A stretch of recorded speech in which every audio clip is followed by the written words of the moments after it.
Here is a Miranda warning for our elected officials. You have the right to speak and act within the law.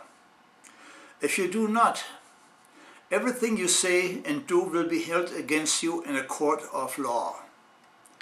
It will be published worldwide and you will be embarrassed so badly that people will point fingers at you. Welcome back. A couple of days ago, Patrick Fitzgerald, the Illinois District Attorney, held a press conference about the arrest of Illinois Governor Blagojevich. At one point he said that Illinois is the most corrupt state in the nation. Well, we all have the right to dream, don't we? He would have done better to ask for a second opinion. We would have told him that corruption in the United States has acquired epidemic proportions and has reached the level of organized crime. I'm sure you could not avoid media reports on the FBI bugging of the governor's telephone calls, trying to sell Barack Obama's Senate seat to the highest bidder. No sooner was Blagojevich released on his own recognizance when he claimed he did nothing wrong. That is precisely what other racketeers say or have said. We have been investigating congressional corruption for over 2 years, mainly in the context of lawsuit fixing. That is the payment of money by parties to litigation to elected officials to act quid pro quo on the color of office, to call ex parte judges, to intimidate them, to obstruct justice.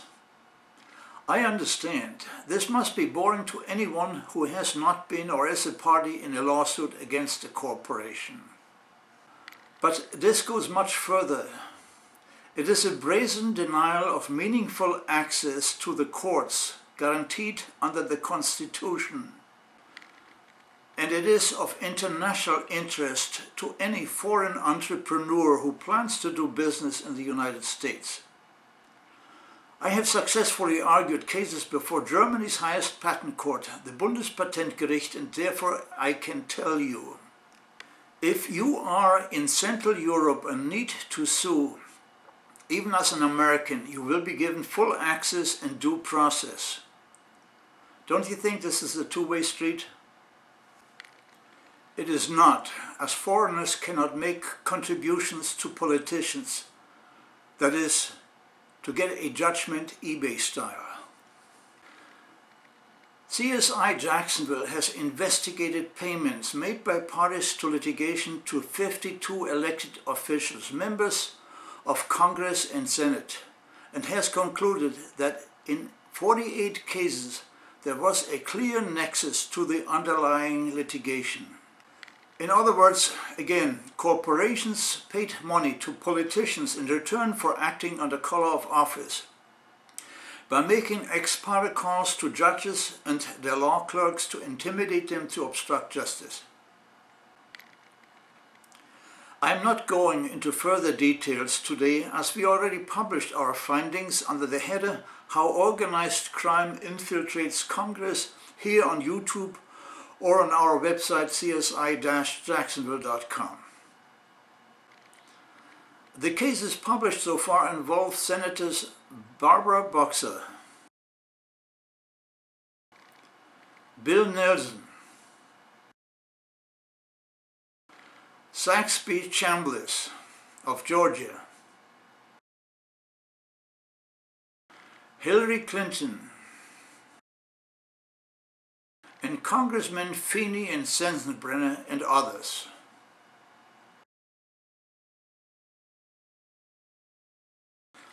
Anyway, I am not going to repeat those stories other than to say that congressional corruption has brought this nation to the level of third world countries.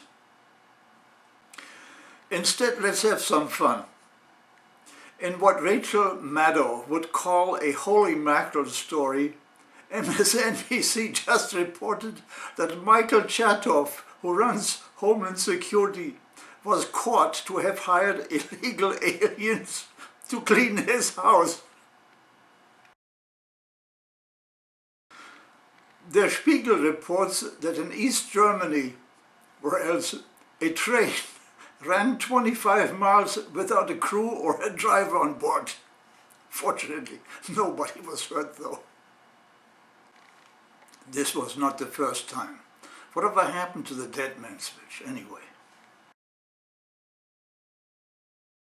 On a more serious side, according to an article published by the Daily Mail, an actor at the Vienna Burgtheater almost died when he acted to commit suicide because somebody had switched the prop knife for a real one.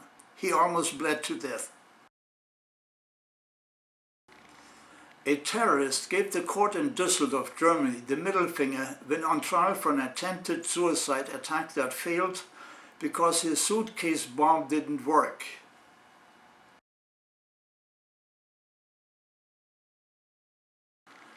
The court returned the gesture and sentenced him to life. Very much more serious. According to the Daily Mail, the retail chain Woolworth will be closed after the administrator could not find a buyer.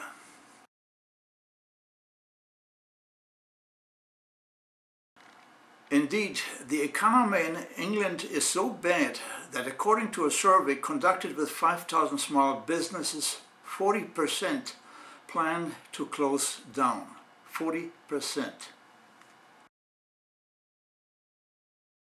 Finally, Europe, hit hard by the recession, plans to ease temporarily on global warming issues, much to the chagrin of Barack Obama. Take care. And if you know some illegal alien willing to clean my house, by all means, let me know.